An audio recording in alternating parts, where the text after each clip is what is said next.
Okay. Find the square root of the, find the roots of the following quadratic equation if there exist అని అన్న. మనము last క్లాస్లో రూట్స్ని find out చేయడానికి splitting of middle term use చేసాం కదా. ఇప్పుడు నేనేం చేస్తానంటే అలా కాకుండా ఒక ఫార్ములా తోటి ఆ రూట్స్ని ఫైండ్ అవుట్ చేయడానికి ట్రై చేస్తాను. ఫర్ ఎగ్జాంపుల్ మన దగ్గర X square plus some 4x plus 12 ఉందనుకోనన్నా, మనం ఏం చేస్తాము, ఇక్కడ 7x తీసుకుందాం, బెటరు, మీకు ఈజీగా అర్థం అవుద్ది. ఇక్కడ నేను ఏం చేస్తానంటే 7x తీసుకుంటాను అన్న. 7x తీసుకున్నాను. X square plus 7x plus 12 is equal to 0 అయితే దీన్ని రూట్స్ ఫైండ్ అవుట్ చేయడానికి ఏం చేస్తాము, ఇక్కడ ఈ 12ని దీని కోఎఫిషియంట్ 1ని మల్టిప్లై చేస్తే 12 1 జా 12 వస్తుంది. మనం దీన్ని ఏం చేస్తాము, 3 4 జా 12 రాస్తాము. 3 ప్లస్ 4 మధ్యలో ఉంటుంది. So x square plus 3 plus 4 into x రాసుకుంటాము. 3 ప్లస్ 4 మళ్ళీ 7x plus 12 is equals to 0 రాస్తాము. So x square plus 3x రాస్తాము, ఎందుకంటే ఈ ఎక్స్ దీంతోనూ కూడా మల్టిప్లై అవుతుంది. Plus 4x plus 12 is equals to 0. ఇప్పుడు ఇందులో మనం ఎక్స్ కామన్ తీస్తాము, ఎక్స్ ప్లస్ 3 వస్తుంది. ఇందులో 4 కామన్ తీస్తాము, మళ్ళీ ఎక్స్ ప్లస్ 3. ఇదే రిపీట్ అవుద్ది, మీకు తెలుసు, చెప్పాను ఇక్కడ ఏదో ఉందో అదే రిపీట్ అవుద్దని చాలాసార్లు క్లాస్లో చెప్పాను. సో ఇప్పుడు ఎక్స్ ప్లస్ 3ని కామన్ తీసేస్తే మళ్ళీ ఎక్స్ ఇక్కడ ప్లస్ 4 ఈజ్ ఈక్వల్ టు 0 వస్తుంది. అంటే ఈ x plus 3 into x plus 4తో మల్టిప్లై చేయడం వల్ల x plus 3 is equal to 0 అని అవ్వాలి, x plus 4 is equal to 0 అని అవ్వాలి. So x is equal to -3, x is equal to -4. దీన్ని ఏమంటారని చెప్పాను, రూట్స్ ఆఫ్ క్వాడ్రాటిక్ ఈక్వేషన్ అని చెప్పాను. సో ఈ ప్రాసెస్ కొంతమందికి కష్టం అవుతుంది, స్ప్లిట్టింగ్ ఆ మిడిల్ టర్మ్ చేయడము, మళ్ళీ దాన్ని ఫ్యాక్టరైజ్ చేసుకుని స్లోగా చేసుకుంటే ఈ ప్యాటర్న్లో చేయడం కొంతమందికి ఏమవుతుంది, కష్టం అనిపిస్తుంది. అందుకనే మనం ఇవాళ సింపుల్గా ఏం చేస్తామంటేనన్నా,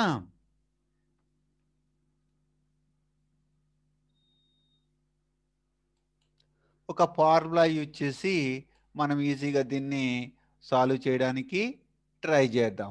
ఇప్పుడు మనం యూజ్ చేసేది ఏంటి, ఇప్పుడు మనము ఒక ఫార్ములా. సో ఫార్ములా ఎలా యూజ్ చేయాలో చూద్దాము, ఓకేనా. సరే, ముందు నేను మీకు ఎప్పుడు చెప్తా ఉంటాను క్వాడ్రాటిక్ ఈక్వేషన్ని మనము ఎలా డిఫైన్ చేసుకోవచ్చు చెప్తా ఉంటాను కదా. క్వాడ్రాటిక్ ఈక్వేషన్ ఎలా డిఫైన్ చేస్తాం మనము, సింపుల్గా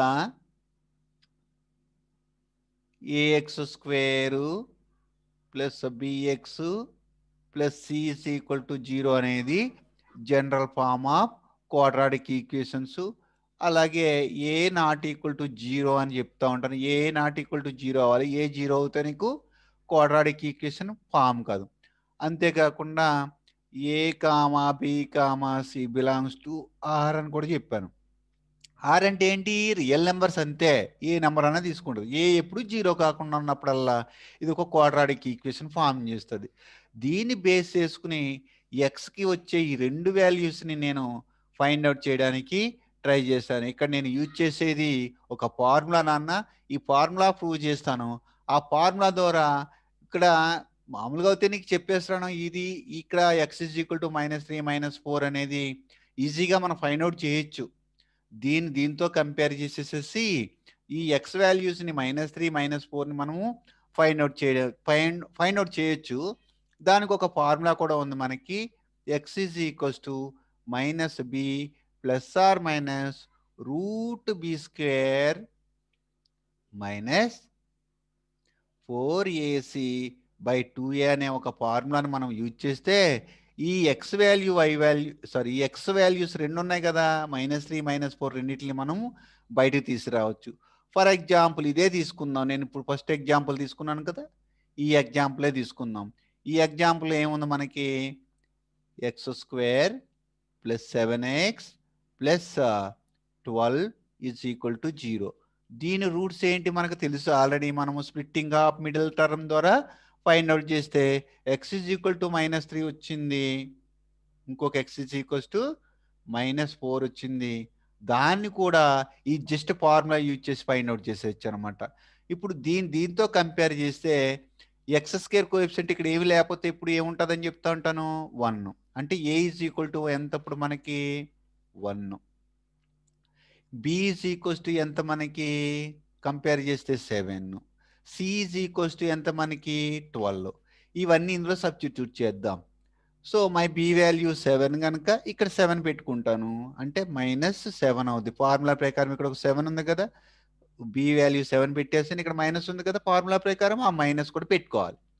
plus or minus root over b square అంటే 7 స్క్వేర్. 7 జార్ ఎంత 49 మైనస్ 4 ఇంటూ ఏ వాల్యూ నాకు తెలుసు, ఎక్కడ రాశాను, ఇక్కడ రాశాను. ఏ వాల్యూ 1 ఇంటూ బి వాల్యూ ఎంత 12 ఈజ్ డివైడెడ్ బై మనకి 2 టైమ్స్ ఏ వాల్యూ ఎంత 1 కదా నాన్న, రాసేసా. ఇప్పుడు మీరు కరెక్ట్గా దీన్ని అబ్జర్వ్ చేయండి. -7 plus or minus root over 49 minus 48. ఎందుకని 4 1 జా 4, 4 12 జా 48 ఈజ్ డివైడెడ్ బై 2 1 జా 2. That is equals to -7 plus or minus root over ఎంత వస్తుంది, 48లోంచి 49లోంచి 48 తీసేస్తే రూట్ ఓవర్ 1 వస్తుంది. రూట్ 1 వాల్యూ ఎంత అని తెలుసు మనకి 1.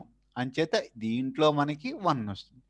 ఈజ్ డివైడెడ్ బై 2 వస్తుంది. అంటే ప్లస్ ఆర్ మైనస్ అంటే ఒకసారి ప్లస్ తీసుకోవాలి, ఒకసారి మైనస్ తీసుకోవాలి.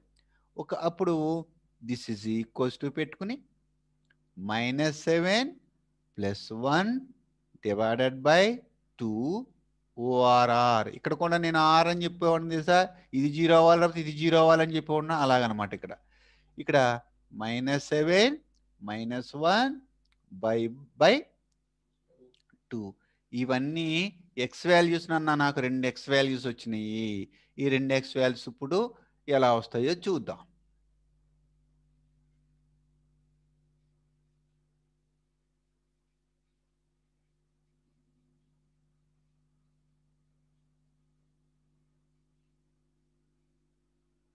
ఓకే, ఇక్కడ వరకు ఉంచాను ఎందుకంటే నాకు ఎక్స్ వాల్యూస్ గురించి తెలుసుకోవడానికి.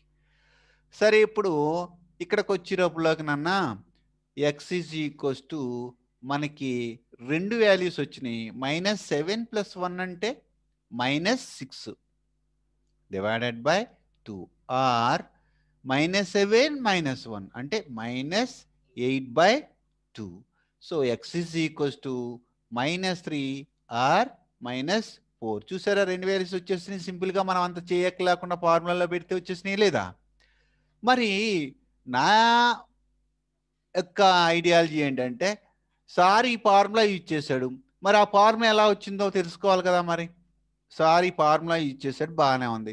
మరి ఈ ఫార్ములా సార్కి ఎలా తెలుసు, ఎలా వచ్చింది, అది కూడా మనం తెలుసుకుంటే సబ్జెక్ట్ బాగా అర్థమవుతుంది అనమాట. ఇప్పుడు నేనేం చేస్తానంటే నాన్న, ఈ ఫార్ములా ఎలా వచ్చిందో ఇప్పుడు మీకు ప్రూవ్ చేసి చూపిస్తాను. అందరూ బాగా నేర్చుకోవాలి.